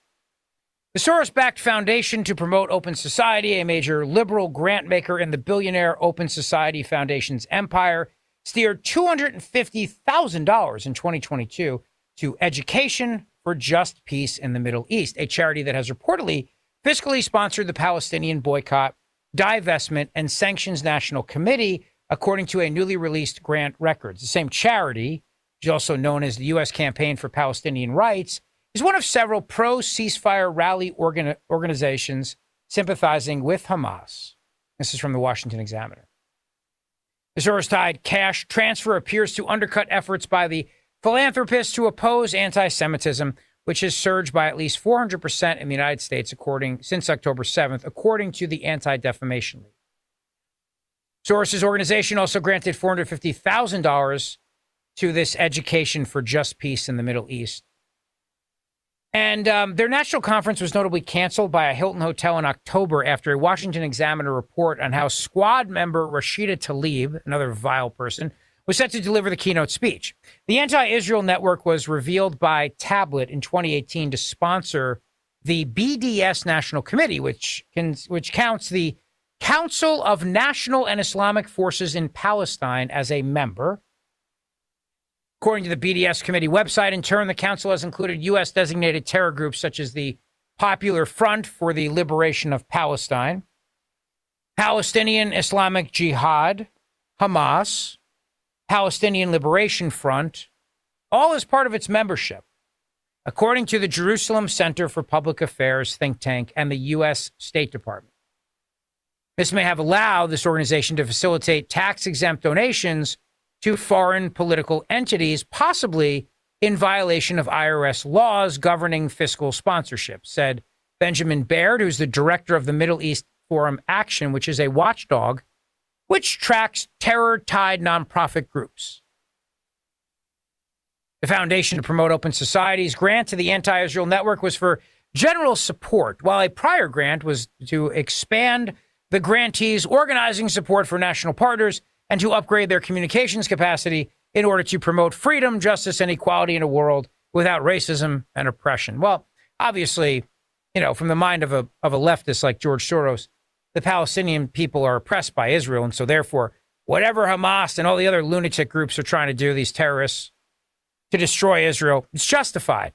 Even if they're designated terror groups by the United States of America, they're just freedom fighters, you see. Wow. So, as you think about everything that's going on, the last caller made a joke about all the different flags he has. Because I opened the show today by telling you this story about how if you ever interacted with Donald Trump on Twitter in any way, shape, or form, they're going to get your data. They're going to get your data. The Political Brief had this story, how attorneys for the United States Department of Justice have revealed documents connected to their search warrant for Donald Trump's Twitter account. And they want to collect a massive amount of data about the former president's social media activity, including information on every account that liked, followed, or retweeted him. So think about it. If you flew into the United States capital region on January 6, 2021, the high holy day of the left, where they hope every day is January 6th, if you flew in, but you didn't even go to the Capitol, let alone do anything bad that day, you just went, maybe you had a funeral, maybe a job interview, maybe just to see friends or something like that, doesn't matter. you're being monitored by air marshals, your name's on a list, you're a possible domestic violent extremist. Doesn't matter if you were even in the building of the Capitol. Doesn't matter if you were even in the District of Columbia. Doesn't matter. It certainly doesn't matter if you did anything wrong. When does that get in the way? When do you have to have done something wrong for the government to start monitoring you and surveilling you and spying on you? Well, if you ever interacted with Trump on Twitter, guess what? You did something very, very wrong here. Apparently, I guess, because now the government's going to have your information, which also includes my information too. Because as part of this, they're demanding all users that the subject account, which is Trump, have all users that the subject account has followed, unfollowed, muted, unmuted. I believe he follows Mr. Producer, if I'm not mistaken. I believe that the former president, is that true, Mr. Producer? Well, he should, because it's a fantastic ride. I'll tell you that. All users that the subject account has followed, unfollowed, muted, unmuted, blocked, or unblocked, and all users who have followed, unfollowed, muted, unmuted, blocked, or unblocked Donald Trump. Twitter appears to have provided the Department of Justice with vast volumes of material under compulsion. Indeed, Special Counsel Jack Smith sought and appears to have gotten information on all users Trump followed, unfollowed, muted, unmuted, blocked, or unblocked, as well as all users who followed, unfollowed, muted, unmuted, blocked, or unblocked Trump. So there you go. The government's going to have access to all of your data. Why, is my question. Why does the government need access to your data? The answer is because obviously you might be a domestic violent extremist. So they gotta have the information. Duh. The erosion of civil liberties in this country, long before Dinesh D'Souza came out with this police state movie, I was calling America a police state for years.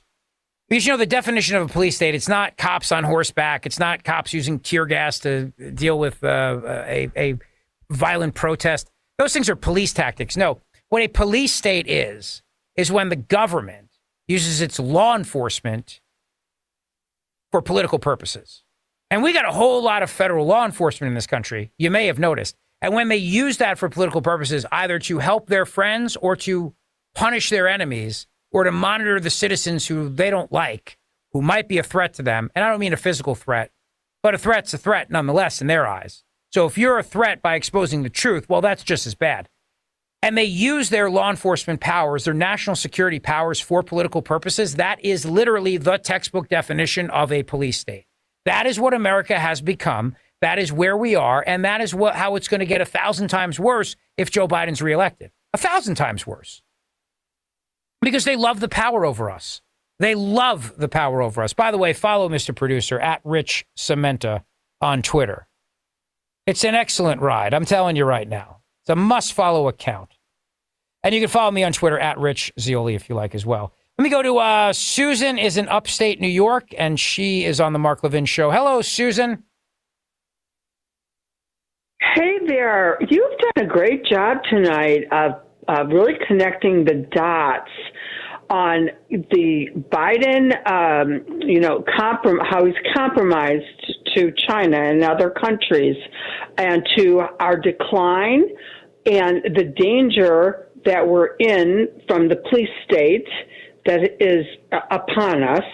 And you were speaking about this new so-called pandemic, which also there is something in Europe, supposedly some kind of a swine flu, but that there was a biotech lab found in California, which has been swept under the carpet, the FBI and the CDC so-called investigated. But the threat I heard today about Frank Gaffney was speaking from his Chinese. He has an organization that follows China very closely. That there's potentially. They're estimating 100,000 Chinese nationals have come through the border and are in this country and are, very dangerously ready to potentially do some cyber attacks, just attacks. I mean, 100,000 of them. When you think only however little, a dozen, what they did on 9/11. Well, Susan, look, I'll say this, and thank you so much for the call. I appreciate it very, very much, and for the nice compliment. I'll say this. You don't even have to be in the United States of America to try to do the hacking of our infrastructure and all the other things. There's no question about that. But look, we have a wide open southern border. We know that people on the terror watch list, the real terror watch list, not the fake terror watch list that they put Trump supporters on, but the real one, have come into this country illegally. We know that. I mean, we know that. And let me tell you what Republicans are about to do, just so you know the little game that's about to be played. In order for them to get more funding for Ukraine, the perpetual blank check, because Ukraine has the goods on Joe Biden. I mean, let's face it, the guy is corrupt by Ukraine, Russia, China, and don't forget Romania. All right? I'm not going to let you forget Romania. They may be the lesser of the countries, but there's payments from them too. Don't you forget it. Don't forget Russia also paid off the Bidens. Let's not forget that. So the perpetual check, in order to get them to go along with that, and the White House demands that it has to accompany aid to Israel and also humanitarian aid, I'm using air quotes, for Gaza. They will put in some watered down, weak-kneed border language, which will do nothing to actually secure the border, by the way, nothing. And that's the compromise. That's what they'll do to give Republicans the ability, who are all in on giving Ukraine whatever it wants forever and ever with no stipulations whatsoever. They'll do that to give them the cover they need to go back to their district and say, well, I had no choice. And I really hope that the Speaker of the House rejects this idea of lumping all of this aid together. These things deserve up or down votes, separate and apart from each other. Up or down votes, period. That's what they require. I'm sorry, but it should be a requirement. And don't fall for the Democrats' game and the rhinos' game of saying, well, but look, you got a border bill in here that changes up some language surrounding amnesty. That's all it does. Changes up a legal definition, which, by the way, is going to be rejected by a liberal judge anyway. So don't fall for that. Please do not fall for that. Here is the mayor of Chicago. This is amazing. During a press conference on Tuesday, Chicago Mayor Brandon Johnson. Chicago has had, I mean, this city is, I broadcast from Philadelphia. It's not much better, but the amount of violence in Chicago on a nightly basis, it's a city that is, criminals run the place. They run the place. But who's to blame for this, you might wonder? It's not years and decades of Democrats, corruption, and allowing the city to be destroyed from within. It's not that, you see. It's not that at all. Cut number 4. Well, it has to be better coordination. You know, what we've seen is a very raggedy form instituted by right-wing extremism. Everyone knows that the right-wing extremism in this country has targeted democratically ran cities. And quite frankly, they've been very intentional about going after democratically ran cities that are led by people of color. And their whole motivation is to create disruption and chaos, because that's what that particular party has been about. Right? This is the same political party that did not want to accept that President Obama was actually an American. It's the same Republican right-wing extremism that stormed the Capitol. It's the same right-wing extremism that refuses to accept the results of the Civil War.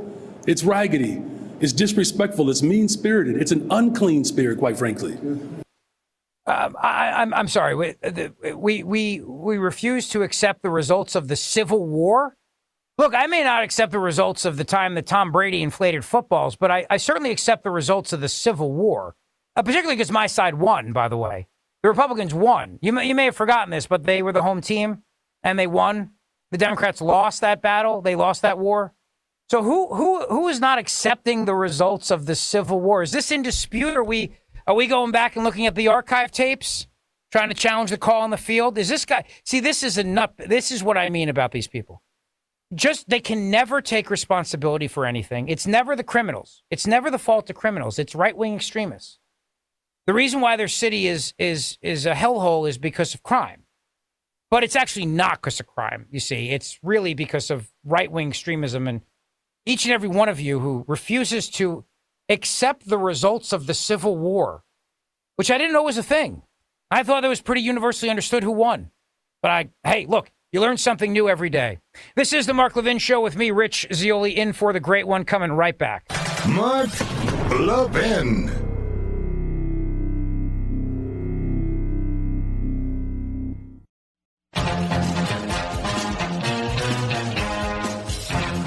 You know, tomorrow is the big climate change summit, right?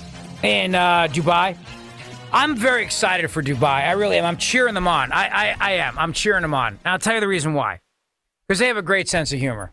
They really do, and they're smart. And they're kind of doing it, it's like the Jersey way. It's like having corrupt politicians running an ethics conference. And then the whole time they're there, they're arranging dinners to get more bribes.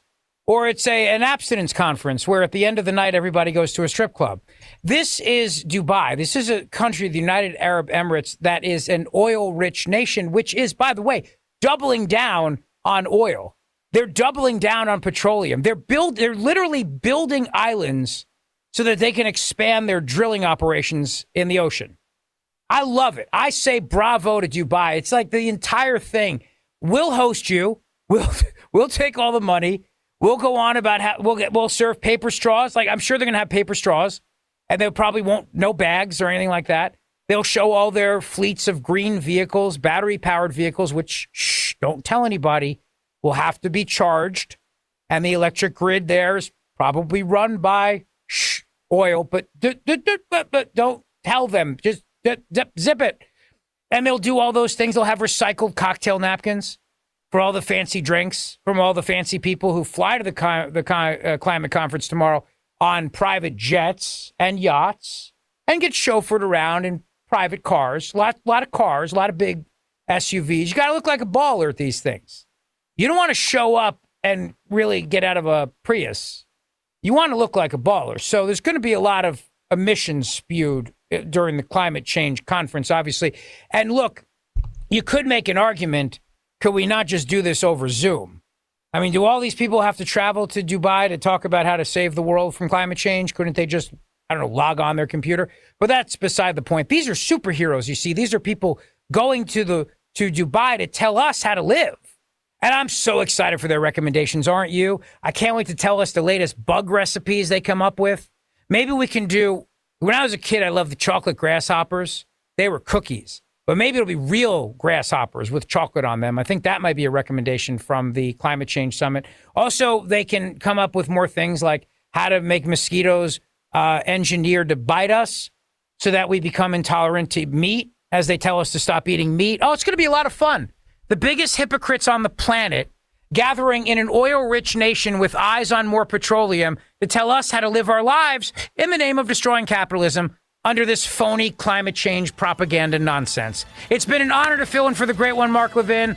Follow me on Twitter at Rich Zeoli, and I will be back very, very soon, I hope, with you. Good night.